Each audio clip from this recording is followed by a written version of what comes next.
Podcasts are really popular right now, and honestly, there's never been a better time to start one.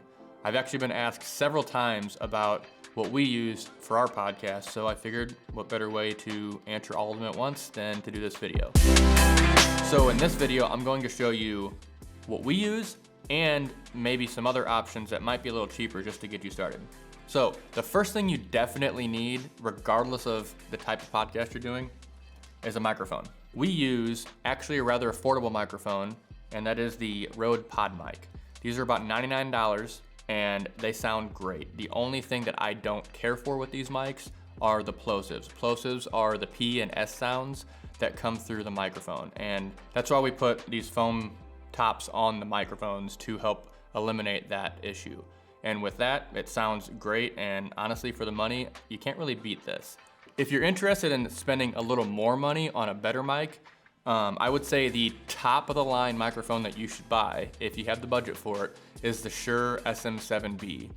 That microphone has been a staple in studios for decades. Michael Jackson even recorded his Thriller album on this. It's also a great mic to use for podcasts and any kind of spoken word type video. So if you don't quite have the budget for the SM7B but want something a little bit better than the PodMic, I would definitely recommend looking at Rode's other podcast microphone, and that's the Rode Procaster. Now, once you have your microphone, you're gonna need to get a mic stand or something to hold the mic while you're talking, because let's be honest, you really don't wanna just hold the microphone the entire time, because that'll affect the quality of the audio you're getting, and you wanna keep it as consistent as possible. We personally use Rode's boom arms that clamp to the desk, and you can kind of move the mic wherever you want it. Other options include a boom mic stand, which is a taller mic stand that you can just bring it over, set on the floor, and put it in front of you. Put the microphone in front of you. Or there's also desktop mic stands. They're just a smaller version of a regular mic stand that is just able to sit on your desk. You've probably seen these if you've ever watched a late night talk show. They're usually sitting on the desk next to the host. Now you need to record that audio. What we use is the Zoom F6. I don't recommend this for everyone because they are kind of expensive, but in general, look for an audio recorder that has at least 2 inputs, because you'll either want to have guests, or if it's a 2-person podcast, you want to make sure you can record both sets of audio. If you have a 2-person podcast, I would recommend having a recorder that has at least 4 inputs. I will link some in the description for some of my favorites at different price levels. So with these kind of recorders, you just run the microphones into the XLR inputs and you record onto an SD card. And it's that simple. You just start talking, and when you're done, you stop recording, and then you can put it into your computer. Now, another way you can record is straight into a computer.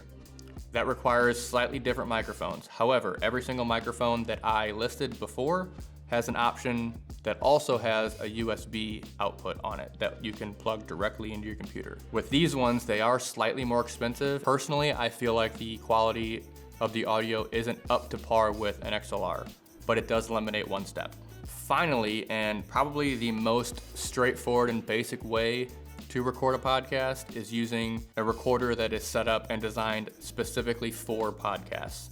There are several of these out there for different needs and different price brackets. Some of these include the Rode Podcaster, which is probably the most popular option, but they also just recently announced smaller versions of that same platform.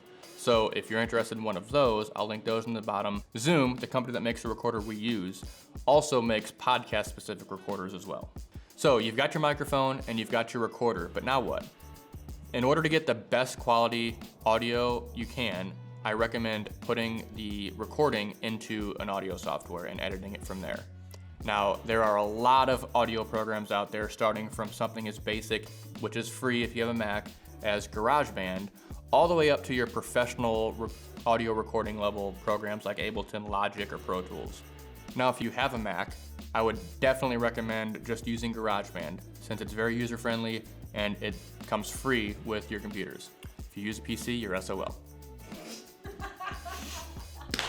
So if you're just planning on doing an audio podcast and have all that gear, the next thing you need to find is a podcast host. These podcast hosts are great because it's a single place that you are able to upload your podcast, and it distributes all of the episodes to the different platforms that you would like your podcast to be on, like Apple Podcasts, Google Play, Amazon or Audible, Stitcher. So if you're just doing an audio podcast, that's all you need and you're good to go, and the sky's the limit.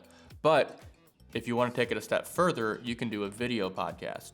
those are also getting extremely popular as well. There are a ton of camera options out there. I would definitely recommend not using your cell phone just to make sure the quality is as good as it can possibly be. But you can get a camera for as little as $1,000 or as high as $6,000 to $10,000 depending on what your budget is. The two things you want to look for in your camera, however, are does it shoot 4K and can you record longer than 30 minutes in length? Because let's be honest, most podcasts are going to be between that 30-minute to 1 hour mark. And the last thing you want to do is have to get up, stop your camera, restart it, and then get back to where you were at. If you decide you want to do a video podcast, the other thing that you need to think about is your editing software. I would recommend using something like Final Cut, Premiere Pro, or even DaVinci Resolve depending on your comfortability and your skill level. If you're starting with zero experience at all, to feed off of my GarageBand recommendation, if you do have a Mac, you can easily use something like iMovie as well. There's never been a better time to start your podcast, so go out, get your gear, record your podcast, and the sky's the limit. So if you like this video, give it a thumbs up, subscribe if you don't, and we will see you next time.